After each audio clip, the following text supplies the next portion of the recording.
മലയാള സിനിമയിലെ കോളിളക്കം സൃഷ്ടിച്ച വിവാഹമോചനമായിരുന്നു ദിലീപും Manju വാര്യരും തമ്മിലുള്ളത്.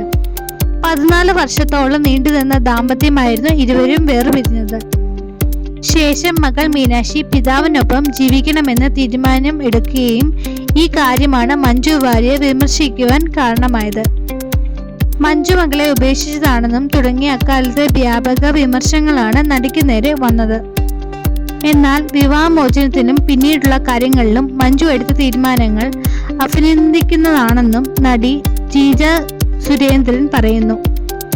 Master been YouTube channel നൽകിയ അഭിമുഖത്തിലായിരുന്നു മഞ്ജു ദിലീപ് വിവാഹമോചനത്തെക്കുറിച്ച് ജീജ സംസാരിച്ചത്. പെണ്ണായാൽ ഇങ്ങനെ വേണമെന്ന് പറഞ്ഞ് മഞ്ജുവിന്റെ കാര്യത്തിലാണ് ജീജ പറയുന്നത്.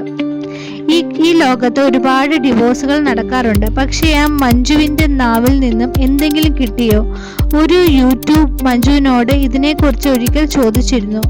അതിനാൽ അന്ന് അവർ പറഞ്ഞത് ഇങ്ങനെയാണ്: മനസ്സിന് സന്തോഷം തരാത്ത കാര്യങ്ങൾ നമ്മൾ പറയുവാൻ പാടില്ല, അത് ചോദിക്കുവാനും പാടില്ല. അത് സ്വകാര്യ ദുഃഖമായി അവിടെ ഇരിക്കട്ടെ. ഞാൻ ഇന്നും പറയുവാൻ ആഗ്രഹിക്കുന്നില്ലെന്നാണ് മഞ്ജു പറഞ്ഞത്.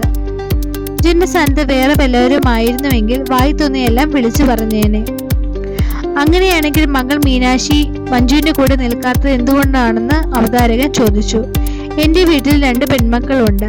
അവർ അച്ഛനോട് കാണിക്കുന്ന സ്നേഹം കണ്ടാൽ ഇങ്ങനെ സ്നേഹിക്കണമെന്ന് തോന്നിപ്പോകും. അതുപോലെ തന്നെയാണ് ദിലീപും മീനാക്ഷിയും. മകളും മനസ്സ് വേദനിപ്പിക്കുവാൻ മഞ്ജു ആഗ്രഹിക്കുന്നില്ല. ആ കുട്ടിയെ അമ്മയുടെ കൂടെ ഇരിക്കട്ടെ എന്ന് നിർബന്ധിച്ചുകൊണ്ട് വന്നാൽ അവളുടെ മനസ്സ് വേദനിക്കും. ആ കുട്ടി അമ്മയേക്കാൾ കൂടുതൽ സന്തോഷമായി ഇരിക്കുന്നത് അച്ഛനൊപ്പമാണ്. അച്ഛൻ കാത്തിരിക്കുകയും അച്ഛനൊപ്പം ഉറങ്ങുകയും ഭക്ഷണം കഴിക്കുകയും ആഗ്രഹിച്ച കുട്ടിയാണ് മീനാക്ഷി.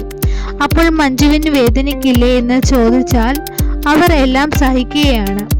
ഇപ്പോൾ മഞ്ജുവിന്റെ മകൾ വളർന്ന് സന്തോഷമായി ഇരിക്കുന്നുണ്ട്. ഇനി ആ കുട്ടി അമ്മയെക്കുറിച്ച് ചിന്തിക്കും. മീനാക്ഷിക്ക് അറിയില്ലായിരുന്നു മഞ്ജു ഡാൻസ് കളിക്കുമെന്ന്. ആ കുട്ടി അതൊന്നും കണ്ടിട്ടില്ല. ഇപ്പോൾ മഞ്ജുവിന്റെ കഴിവുകളിലൊക്കെ മകൾ കണ്ടുവരികയാണ്. സ്വയം കുട്ടി ചിന്തിക്കും. പിന്നെ അവർ ബുദ്ധിയുള്ള കുട്ടിയാണ്. യൂട്യൂബർമാർ കളിക്കാനൊന്നും അവർ ഒന്നും വിട്ടുതരില്ല. അമ്മയും മകളും തമ്മിലുള്ള വിളിക്കാറുണ്ടോ കാണാറുണ്ടോ എന്നൊന്നും ആർക്കും അറിയില്ല. പിന്നെ അവരുടെ ഉള്ളിൽ നടക്കുന്ന എന്നൊന്നും അറിയില്ല. അവരെല്ലാവരും ഹാപ്പിയാണ്. പിന്നെ എന്ത് ഇങ്ങനെയൊക്കെ വരുന്നു എന്ന് അറിയില്ല. 1992 മഞ്ജു വാര്യരും ദിലീപും വിവാഹിതരായത്. അന്ന് സിനിമയിൽ സൂപ്പർ നായികയായി തിളങ്ങി നിന്നത് മഞ്ജു വാര്യരായിരുന്നു. മകൾ കൂടി ജനിച്ചതോടെ പൂർണ്ണമായും കുടുംബിനിയായി. ശേഷം 2014 മഞ്ജുവും ദിലീപും വേർപിരിയുന്നത്. പിന്നെ മഞ്ജു വാര്യർ സിനിമയിൽ സജീവമായി.